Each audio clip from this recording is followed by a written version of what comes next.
Assalamualaikum warahmatullahi wabarakatuh.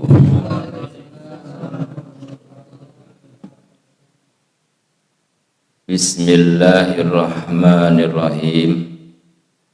La haula wa la quwwata illa billahil aliyil azim. Subhanaka la ilma lana illa ma 'allamtana innaka antal alimul hakim. Alhamdulillahi rabbil alamin alladzi ja'ala da'wata ilal huda wa dilalata al khair wa nasihata lil muslimin min afdhalil qurbat wa rafa'i darajati wa hamil muhimmati fid din wa dzalika sabil anbiya wal mursalin wa awliyaihi salihin wal ulama'il amilin ar-rasihin fil ilmi wal yaqin wa sallallahu wa sallama ala sayyidina wa maulana Muhammad ar-rasulil amin wal habibil makin khatimin nabiyina wa imamil muttaqin wa sayyidina sabiqin wa lahiqin wa ala alihi wa ashabihil mukhlisin as-sadiqina wa ala tabi'in lahum ihsan ila yaumiddin amma ba'du. Para santri Majelis Taklim, Majelis Istighfar dan Ratib yang insyaallah Allah senantiasa memberi kemuliaan kepada kita sekalian, dan semoga kita senantiasa tercatat dan menjadi hamba-hamba Allah yang Allah muliakan baik dunia maupun di akhirat. Dan semoga pula apa yang kita pelajari dari guru-guru kita, semoga ilmu-ilmu yang kita dapat itu bermanfaat semuanya, baik untuk urusan dunianya maupun urusan akhirat. Dan juga semoga dengan senantiasa mengikuti majelis taklim, baik majelis taklim, majelis istighfar dan ratib maupun di Darul Ilmi maupun di majelis-majelis lainnya, semoga ini semakin bertambahnya ilmu, bertambahnya pengetahuan, dan tentu saja harapannya akan bertambah tauhid dan ketakwaannya kepada Allah Subhanahu wa ta'ala. Pada Selasa yang lalu, Abi di sini menjelaskan tentang masalah bab takwa. Dan sekarang masih lanjutan bahasan tentang bab takwa. Karena begitu besarnya peran takwa kepada Allah Subhanahu wa ta'ala bagi seorang hamba, terutama adalah bagi seorang santri. Santri itu tidak terbatas ada di pondok pesantren dan masih bujangan. Santri itu tidak terbatas, sekalipun sudah jenggotan dan sudah punya anak istri maupun sudah tua, bila mana duduk di majelis taklim dan kemudian mendengarkan fatwa ataupun ilmu yang disampaikan oleh para guru-guru, maka yang mendengarkannya itu bisa dikatakan santri, sekalipun sudah tua, sudah punya anak istri, sudah punya cucu, maupun yang masih bujangan. Baik, kita lanjut kepada materi lanjutan Selasa yang terakhir kemarin, firman Allah yang berkaitan dengan bab takwa. Qala Allah Ta'ala Bismillahirrahmanirrahim. Ya ayyuhalladzina amanu in tattaqullaha yaj'al lakum furqanan wa yukaffir ankum sayyi'atikum wa yaghfir lakum wallahu dzul fadlil azim. Ini ayat Al-Qur'an. Sekaligus juga termasuk mengaji tafsir atau penjelasan dari ayat Al-Qur'an. Allah berfirman dalam Al-Qur'an, ya ayyuhalladzina amanu, hai orang-orang yang beriman, in tattaqu, ya, jika kamu bertakwa Allah kepada Allah, jika kamu bertakwa kepada Allah, yaz'al lakum, maka akan dijadikan bagi kamu sekalian. Dijadikan apa? Furqanan, dijadikan pemisah. Wa yukaffir, dan dilebur ankum, dari kalian semua. Apa yang dilebur maupun yang dipisahkan? Sayyi'atikum, yakni keburukan, ya, atau dosa-dosa ataupun kejelekan yang akan datang kepada kita.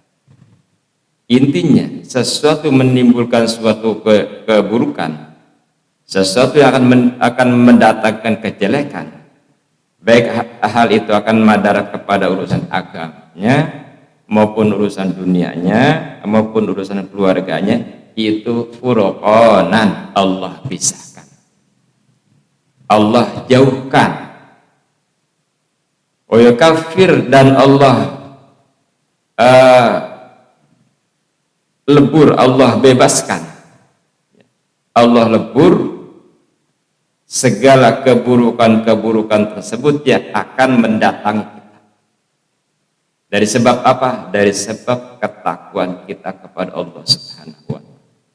Karena Allah sudah berjanji, ayat ini adalah janji Allah, ya ayyuhalladzina amanu in tattaqullaha yaz'al lakum furqanan.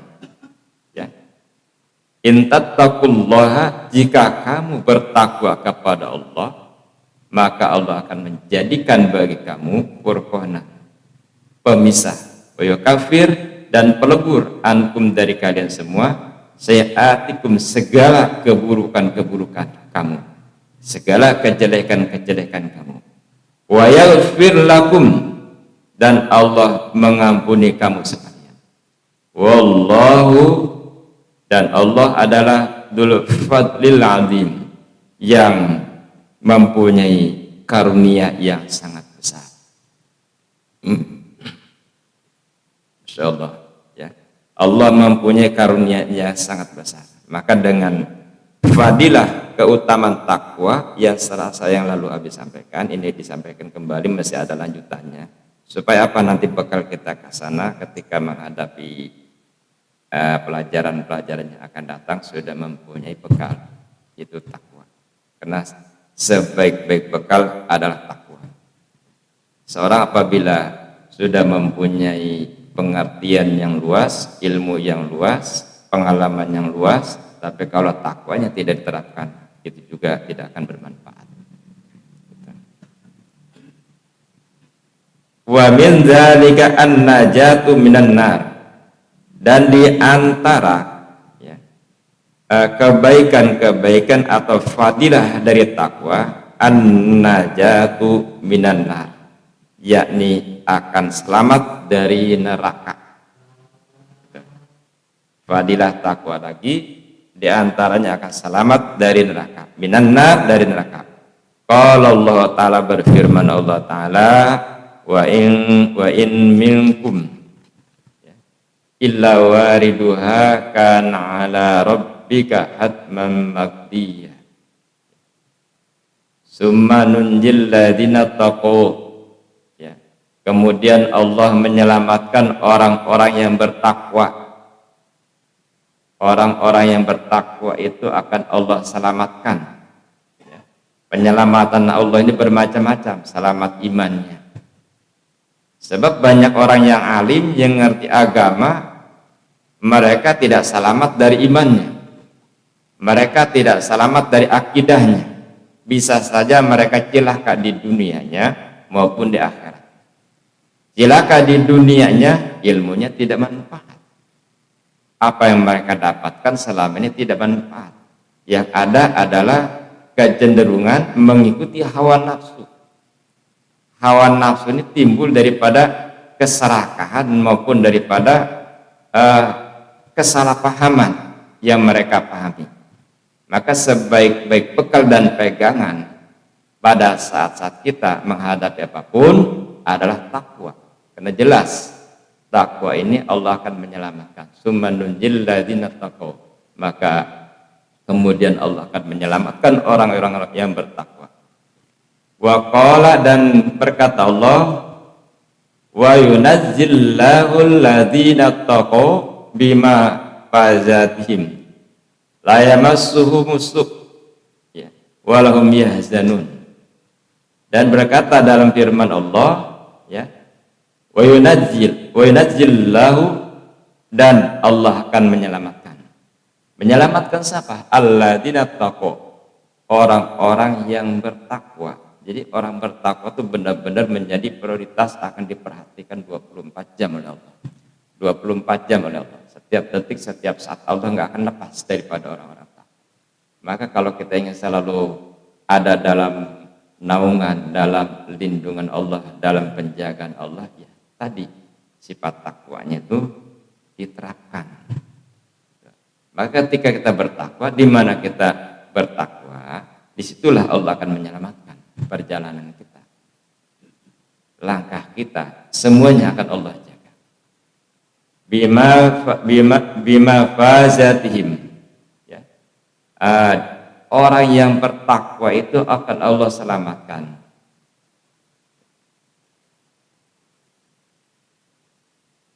Bima fazatihim, dengan kebahagiaan. La yamassuhum, tidak akan tersentuh, tidak akan terkena. Ya. Orang yang bertakwa itu tidak akan terkena as-su'u. Apa su? Adalah sesuatu keburukan, kejelekan, kemudaratan, bahaya dan lain-lain. Jadi makna su itu banyak sekali. Su itu artinya jelek. Orang yang takwa itu tidak akan terkena jelek, ya, tidak akan kena kejelekan, tidak akan terkena fitnah, tidak akan terkena bahaya, tidak akan terkena ujian, cobaan dan lain-lain, tidak akan terkena masalah apa-apa, tidak akan terkena. Karena kan Allah jaga. Allah akan berikan prioritas bima fazatihim, dengan kebahagiaan untuk mereka. Kebahagiaan untuk kita yang bertakwa kepada Allah itu dijamin kebahagiaannya, keselamatannya dijamin. Ya, la yamassuhum, ya. Mereka tidak akan tersentuh, tidak akan terkena, tidak akan terkena apa dengan perbuatan atau dengan perkara yang jelek, perkara yang tidak kita inginkan, perkara yang madarat, apalagi saat-saat kondisi sekarang. Walahum yahzanun, dan mereka tidak akan terkena keprihatinan. Apa yahzan? Adalah prihatin, kesedihan. Ya, sesuatu hal yang menyebabkan kita ngedrop, sesuatu hal yang bisa menyebabkan kita sedih, sesuatu hal yang menyebabkan kita duka, sesuatu menyebabkan kita bisa terpuruk. Itu namanya yahzanun. Ya, yahzanun artinya sedih, tidak akan terkena kesedihan. Sedih itu bisa terjadi akibat berbagai macam masalah yang kita dapatkan, baik masalah keluarga, masalah kesehatan, masalah anak, masalah harta, rezeki, usaha, dunia, dan lain-lain. Tidak akan terkena kesedihan, tidak akan terkena keprihatinan. Kenapa? Akan dijaga. Hanya itu penjagaan, ya, penjagaan satu-satunya. Kalau kita ingin selalu dijaga oleh Allah, selalu diperhatikan oleh Allah, selalu dipantau oleh Allah dalam hal kebaikan, maka takwa kuncinya. Wa min dzalika al-makhraju minasyada'id, ya. Dan di antara fadilah atau keutamaan takwa itu adalah akan dikeluarkan al-makhruja, akan dikeluarkan min syadaida, dari di sini dari kesusahan, syadaid ya, kesusahan, dari kesibukan yang menyebabkan madarat. Jadi kesibukan yang tidak ada manfaatnya. Ada kesibukan yang ada manfaatnya, membuahkan hasil. Ada kesibukan yang memang sedang urusan yang negatif, bukan yang positif, yang menimbulkan madarat untuk penjelasan dan lain-lain. Nama syadaid. Jadi akan dikeluarkan al-makhruja, al-makhraju min syadaida, akan dikeluarkan dari kesusahan. Gitu. Wa rizqu min haitsu la yahtasib. Dan yang paling diprioritaskan oleh Allah di sini adalah wa rizqu min haitsu la yahtasib. Dan Allah akan memberikan rezeki yang tidak disangka-sangka. Min haitsu la yahtasib. Nah ini terkadang apa yang kita harapkan belum tentu terwujud dan belum tentu berhasil. Apa yang kita harap selama ini belum tentu menghasilkan. Tapi Allah lebih tahu saatnya si hamba ini akan diberikan rezeki pada waktu-waktu tertentu, hanya Allah yang tahu.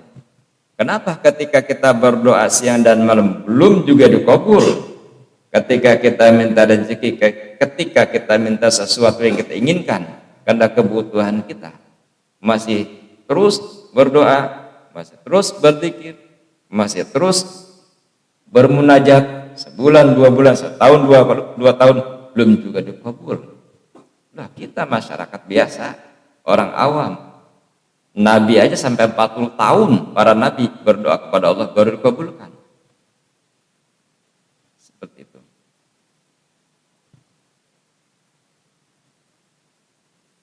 Wa rizqu min haitsu la yahtasib, dan akan diberikan rezeki yang tidak disangka-sangka. Wal yusru, dan diberi kemudahan. Ya. Wal yusru, dan akan diberi kemudahan. Wa admul ajri, dan akan mendapatkan pahala yang sangat besar. Tiada lagi pahala yang paling terbesar kecuali pahala takwa kepada Allah Subhanahu wa taala. Samping itu juga min haitsu la yahtasibnya, Allah memberikan rezeki yang tidak disangka-sangka, artinya yang enggak kita duga-duga. Gitu. Karena tadi Abi katakan, kenapa kok doa kita belum dijabah? Contoh, umpamanya jual tanah laku sekian ratus juta, sekian miliar, kok belum juga laku. Ya. Allah lebih tahu, mungkin kalau sekarang laku akan terjadilah gesekan antara ahli waris. Terjadilah bunuh-bunuhan, terjadilah putus dengan saudara kandung, dan terjadilah perselisihan yang akan panjang.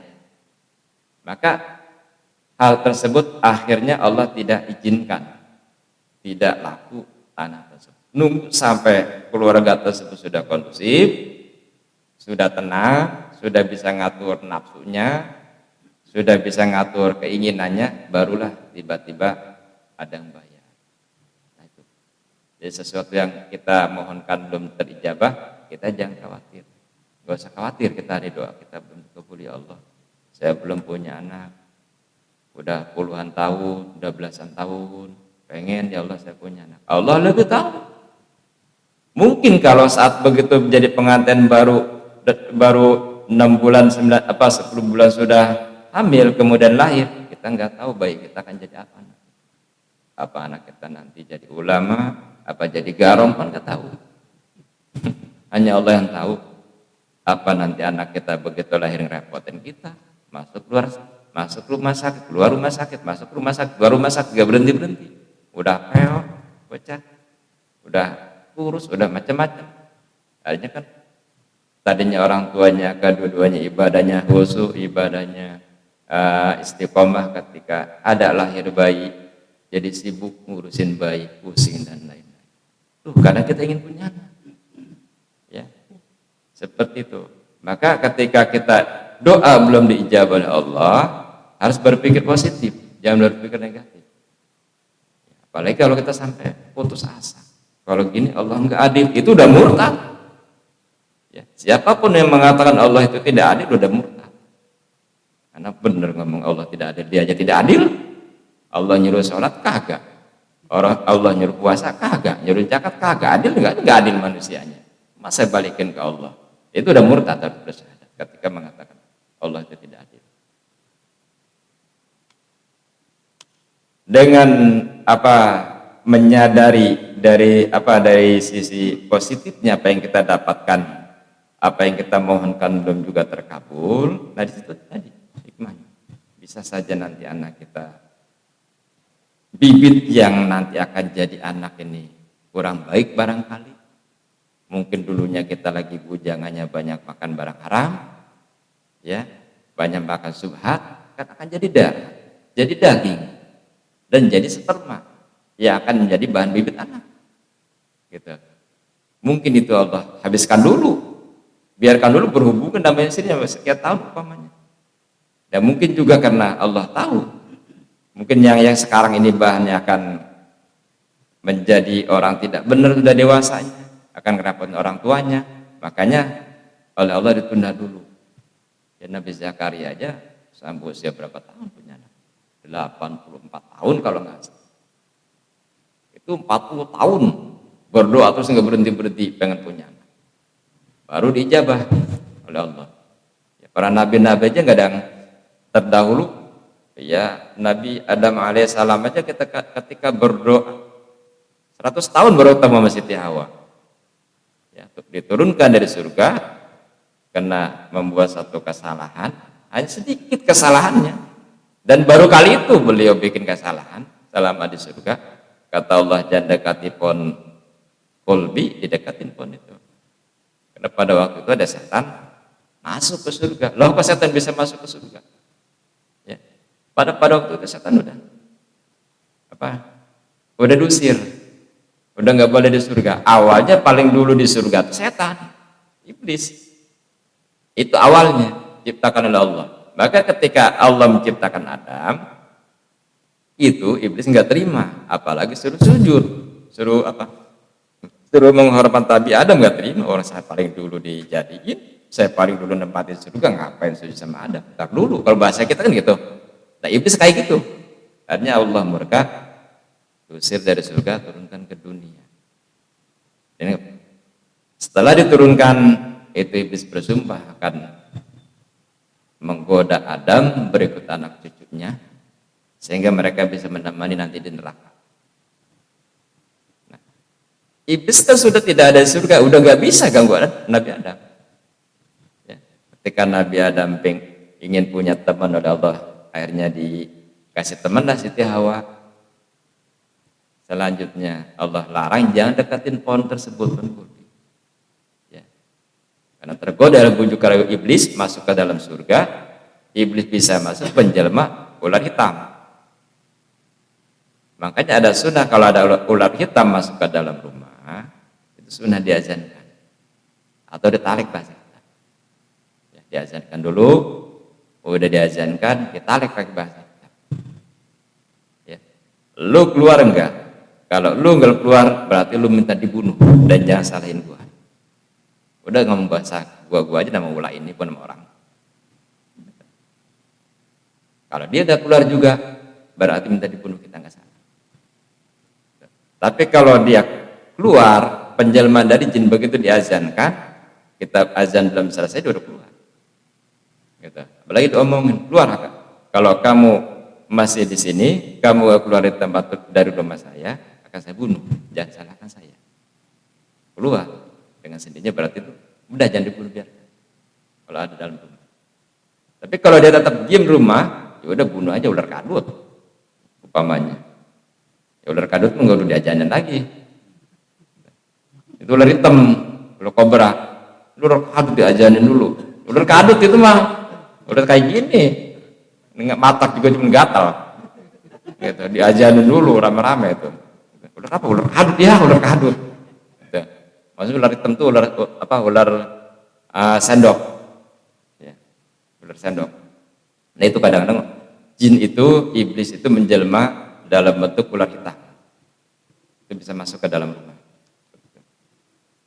Lanjut ya. Jadi dengan takwa itu wal yusru ya akan diberi kemudahan. Wa adamul ajri, dan yang terpenting di sini adalah pahalanya itu sangat agung, sangat besar, melebihi dari pahala-pahala yang lain. Itu pahala orang yang takwa. Qala Allah Ta'ala wa may yattaqillaha yaj'al lahu makhrajan wa yarzuqhu min haitsu la yahtasib wa may yattaqillaha yaj'al lahu min amrihi yusra. Dan lanjutannya berfirman Allah Ta'ala, qala Allah Ta'ala wa may yattaqillaha, barang siapa yang bertakwa kepada Allah, yaj'al lahu, maka Allah akan menjadikan makhrajan jalan keluar, ya, jalan keluar, makhrajan jalan keluar dari apa? Dari kesulitan, dari permasalahan, dari kebingungan, dari keprihatinan, dari berbagai macam masalah yang negatif yang tidak kita inginkan, yang membuat hati gundah, yang membuat hati sedih dan lain-lain, akan Allah keluarkan kalau benar-benar kita bertakwanya. Wa yarzuqhu, dan memberikan rezekinya Allah min haitsu la yahtasib, yang tidak disangka-sangka, dari tempat yang tidak disangka-sangka. Itulah keistimewaan daripada takwa kepada Allah. Wa may yattaqillaha yaj'al lahu min amrihi yusra, dan barang siapa yang bertakwa kepada Allah Subhanahu wa taala, yaj'al lahu, maka Allah menjadikan baginya min amrihi, dari urusan-urusannya, yusra itu dimudahkan. Itu kita kembali, segala urusan kita ingin dimudahkan, ingin dilancarkan, ya satu-satunya kita takwa kepada Allah. Udah nggak usah kemana-mana gitu. Itu yang harus kita kejar, ketakwaan kepada Allah Subhanahu wa taala. Yang terakhir, wa may yattaqillaha yukaffir anhu sayiati wa yu'dhim lahu ajran wa min dzalika al-wa'du bil jannah. Dan barang siapa yang bertakwa kepada Allah, yukaffir, maka akan mengiparati anhu, dari sebab takwa tersebut, sayiati, segala kejelekan-kejelekannya, ya. Kemudian wa yu'dhim lahu ajron, dan dibesarkan dan diagungkan baginya pahala daripada takwa tersebut. Maka pahala paling besar hanya takwa. Ya, tadi karena takwa itu merupakan pokok dari segala-galanya dibanding dengan amalan lain. Wa min dzalika al-wa'du bil jannah, dan di antara fadilah takwa Allah janjikan surga. Sudah enggak ada lagi orang yang surga itu tempatnya bagi orang-orang yang bertakwa. Qala Allah Ta'ala, tilkal jannatul lati nurisu min ibadina man kana taqiyya.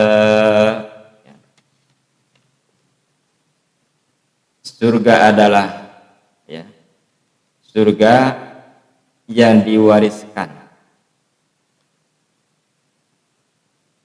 dari sebagian hamba-hambanya, dari sebagian hamba-hamba kami, man kana taqiyan, ya, bagi orang-orang yang bertakwa, maka diwariskan surga. Insyaallah mudah-mudahan kita termasuk orang-orang yang mendapatkan warisan surga. Udah pasti sih akan mendapatkan warisan surga karena ketakwaan kita kepada Allah Subhanahu wa taala. Ya. Untuk menempuh surga itu seperti itu, takwa. Ya. Walaupun sebanyak apapun amalan kita, sebanyak apapun aktivitas kita, tidak ada yang bisa meninggikan atau membandingi daripada fadilah-fadilahnya, hanyalah takwa yang paling besar. Jika seseorang sudah memahami daripada isi kandungan Al-Quran, hafal Quran, kitab dan lain-lain, tapi kalau takwanya tidak diterapkan, ya sia-sia. Sama aja kedudukannya dengan orang awam. Orang awam tidak takwa, kemudian orang pintar dan tidak mengamalkan isi kandungannya, dan membiarkan. Bahkan mereka salah pemahaman pun lebih-lebih dari orang awam. Sama kedudukannya dengan orang awam. Orang awam dia takwa, maka derajat dan kedudukannya lebih tinggi daripada orang pintar, daripada orang ngerti. Orang awam ya, dia benar-benar jalan takwanya terus sampai akhir hayatnya, itu lebih tinggi derajatnya daripada orang alim yang tidak takwa. Nah, kita berusaha semuanya, walaupun ngaji kita nggak seperti pesantren ya, yang sudah ngaji di pesantren pun kita berusaha untuk sampai akhir hayat kita terus tingkatkan ketakwaan kita kepada Allah Subhanahu wa taala. Sebab kunci daripada kebaikan, kunci daripada kesuksesan, kunci daripada keberhasilan hanya takwa. Dan penutup daripada kejelekan-kejelekan, keburukan, madarat, bahaya, cilaka dan lain-lain adalah takwa. Itu kuncinya dengan takwa. Insyaallah enggak. Ya, demikian para santri yang bisa disampaikan. Mudah-mudahan bermanfaat dan jadi ilmu kita dan bisa diamalkan dalam kehidupan sehari-hari. Wassalamualaikum warahmatullahi wabarakatuh.